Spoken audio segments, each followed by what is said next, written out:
Daddy can't hear you. Oh. I'll come to you, Jack.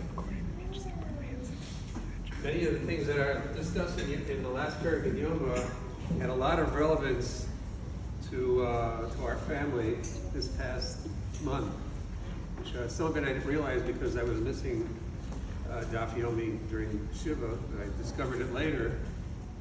There's a major portion of the last parak talks about how important every moment of life is, and the importance of pikuach nefesh. Where's Mommy? Huh? She went out to Lee and what you're going to realize. Okay, I'll tell her later then. Let me just do the Siyum. But I think it's Lee and Abba who were supposed to be here for the Siyum too. I think that's when she went. They had to leave? So why is she still there? Okay, let's just go to the Siyum.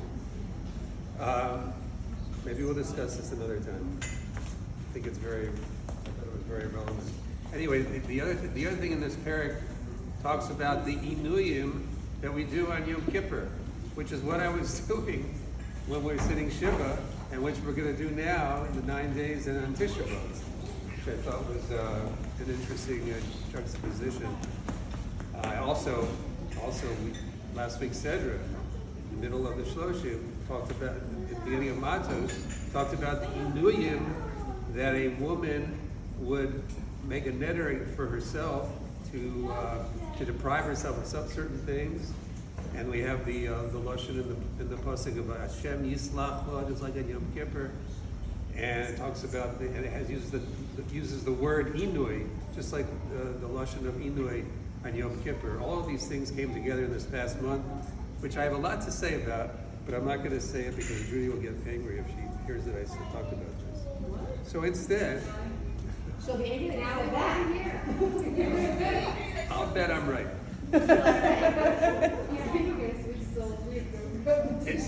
Anyway, the parak ends. The parak ends discussing one of the particular inuyim, and the parak says that if a person is able to not have the suffering of one of these inuyim that he has to do on Yom Kippur, and he makes it through Yom Kippur, and he doesn't have any suffering whatsoever for this particular inui, then clearly HaKadosh Baruch Hu is rewarding him. And the Masechta ends. I wanted to relate it to Rumi, but I'm not going to. But you can probably figure it out. Amar Rav Nachman Bar Yitzchak Teda Shekol Ha'olam Kulo Ra'ev V'hu Savea. You should know that the whole world, for this particular physical need, still has a strong need for this, and they deprive themselves of it on Yom Kippur. This particular person, Kodesh Baruch Hu gave him a gift that he feels totally satisfied and he doesn't have this need. So therefore, why? It's a sign that Kodesh Baruch Hu loves him and is rewarding him. He also Ravdimi Omar. Ravdimi came. Also, Ravdimi Omar is a very common phrase in the Gemara, and it usually means that Ravdimi learned in Eretz Yisrael, and he came and he taught Torah in Bavel. So it's also Ravdimi. He came and he told us another thing. Omar Mafish Chaye Sage Umaske. This person who has so little deprivation, feels so little deprived in this world for the things that maybe other people feel deprived with, but he has this love of his creation and is closer to Malachim, that he doesn't feel deprived. It's a sign from HaKadosh Baruch Hu that he's much loved. And what is his reward? Mafish Chaye, he has a long life.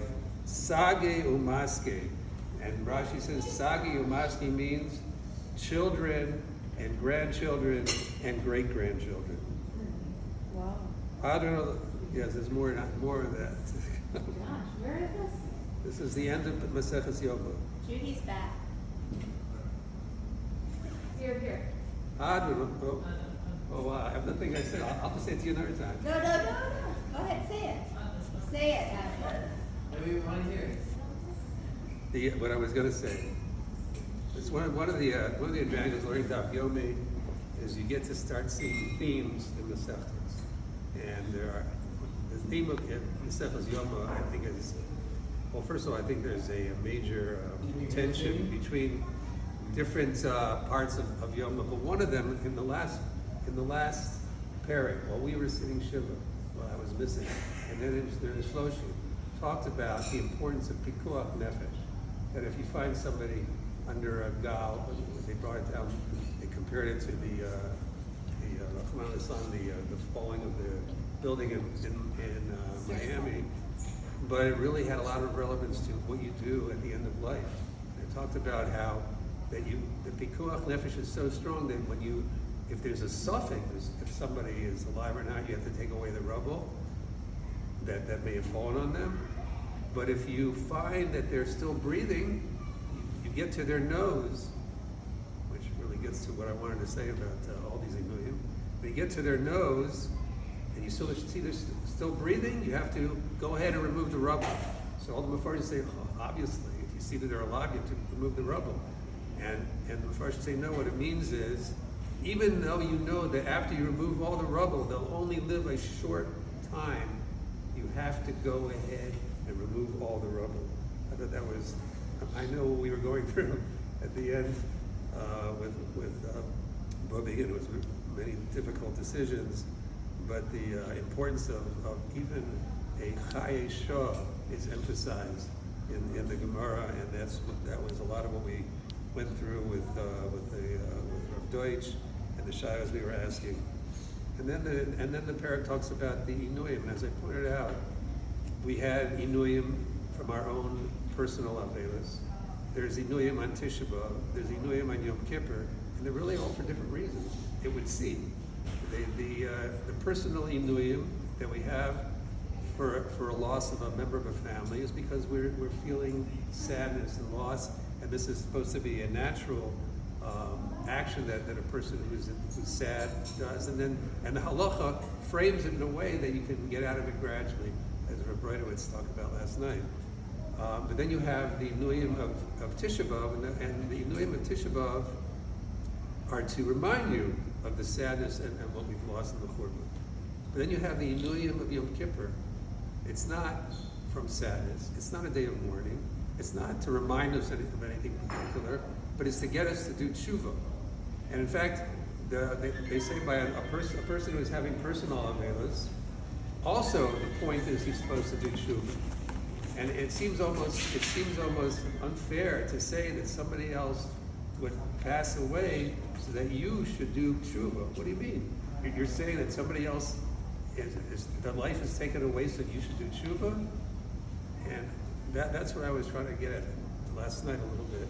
That I think what's happening here is the time of Gan Eden, the man, Adam and Chava were near Malachim. And HaKadosh Baruch Hu said, stay away from the Eitz Hadas Tov V'Ra. And they didn't want to. For whatever reason, they were over that particular Avera. They were not Avda Ushomra, the way Bubi was, but rather they wanted more. They wanted Das Tov V'Ra. And because of that, they lost this aspect of being an angel, and they became more human. So HaKadosh Baruch Hu had to go to another plan, and he eventually made Bnei Yisrael to replace the Adam Rishon, and this time he was giving them Matan Torah, which is like an Eitz Hadas, Tov V'Ra, but now it's for humans. And Moshe Rabbeinu, remember, he had to argue with HaKadosh Baruch Hu and the Malachim. This is not meant for angels; it's meant for humans. But what do we do on Yom Kippur? We try to become more like angels. So what's happening here? You want to do tshuva on Yom Kippur partly to get back to what it was like in Gan Eden, and we partly do it to rectify the original sin of Eitz Hadas Torah.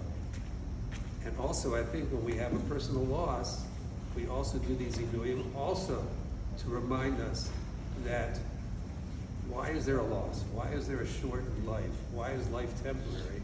Again, it goes back to the original sin of Adam and Chava in Gan Eden, and that is the ultimate goal, is to get back to Gan Eden, even through the Mashiach and rebuilding the base of Mikdash, eventually Trias HaMesim, and the final tikkun of HaKadosh Baruch Hu's original intention that we should all be in Gan Eden. And that's why maybe a personal loss reminds us to do tshuva, because tshuva is something not only have to do for the Churban, but also even an earlier Churban, the Churban that we had when we were kicked out of Gan Eden. And then, as I mentioned, the last line in Maseches Yoma says, someone who already is past that point, who doesn't have suffering from one of the Inuyim, he goes through Yom Kippur and he doesn't have that particular Inui, so it's a sign that HaKadosh Baruch Hu loves this person and is rewarding him. As the last line in Yoma says, Mafish Chaya Sagi Yamaski. He's going to have long life, have grandchildren and great-grandchildren. Hadron Alach, Yom HaKippurim, Uslich Allah, Maseches Yoma. Because he does the task and like it doesn't affect him. Yeah, there's certain, we have 5 Inuyim on Yom Kippur. For him, one of them is completely out of his realm because he no longer suffers from it. And in that way he's closer to Malachim, and maybe he's closer to Gan Eden. Hadron Alach Maseches Yoma v'Hadroch Alon, Daitin Alach Maseches Yoma v'Daitach Alon, Lo Nisas Yiminoch Maseches Yoma, Lo Sis Yiminon, Lo B'Yalma Adem, Lo B'Yalma Dasi. Yirasam Fanecha Adonai Eloheinu v'Lehem L'Sina Shteisar Oslo L'Masena v'Lo Mazel Sei Imonu L'Olam Haba Chanin Bar Papa Rom Bar Papa Nachman Bar Papa Achai Bar Papa Abba Mori Bar Papa Rafam Bar Papa Rochish Bar Papa Surchavi Bar Papa Ada Bar Papa Dor Bar Papa Haram No Adonai Eloheinu Sivrei Sor Tzchapafinu V'Yos Amcha Beis Yisrael V'Niyah Kulono Anachnu V'Tzetzvayinu V'Tzetzvayinu V'Tzetzvay Amcha Beis Yisrael Kulono Yodei Shmech Lomdei Sorazech Lishma Oy Vaytechak Meini Mitzvosecha Ki Liyolom Hi Libi Sami Mechukecha L'Malno Oivosh Li'olo Moeshka Pikudecha Kibom Chisoni Baruch Atah Adonai Lamdeini Chukecha Amen Amen Amen Selavayed Odima Nachnu L'Chonecha Adonai Eloheinu V'Le'av L'Seinu Shesamta Chelkeinu Miyoshvei Beis HaMedrash Shesamta Chelkeinu Miyoshvei Kronos Shanu Mashkim V'Hem Mashkimim Onu Mashkim L'Divrei Sorah V'Hem Mashkim L'Divrei Matelim Onu Amelim V'Hem Amelim Onu Amelim Mekablim Sochor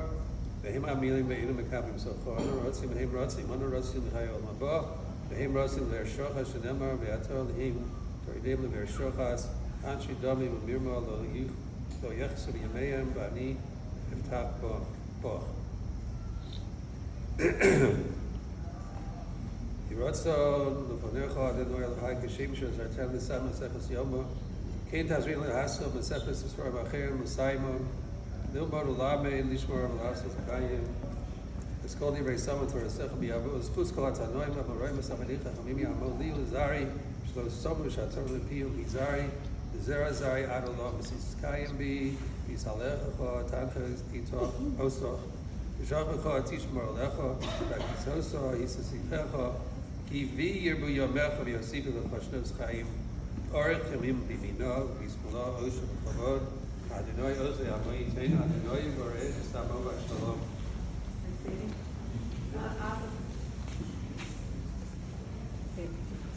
Robbie's finishing the college. Yishtadav Shmeravot Yomodi Yu Osi Yistadoso Koyim Asoyo Asoko Yosu Kayomo Udibin Karta Yushay Shacholo Eichel B'Gave Lekar Polchona L'Ustrom Aro Asova Polchona D'Shmaya L'Yasre Yamit Kuchuviko Malchusi Dikori Yasmachu B'Nei Dikori B'Shikei Chayechonu B'Yomekonu B'Chayechonu Beis Yisrael B'Agolo B'Zman Karib B'Mu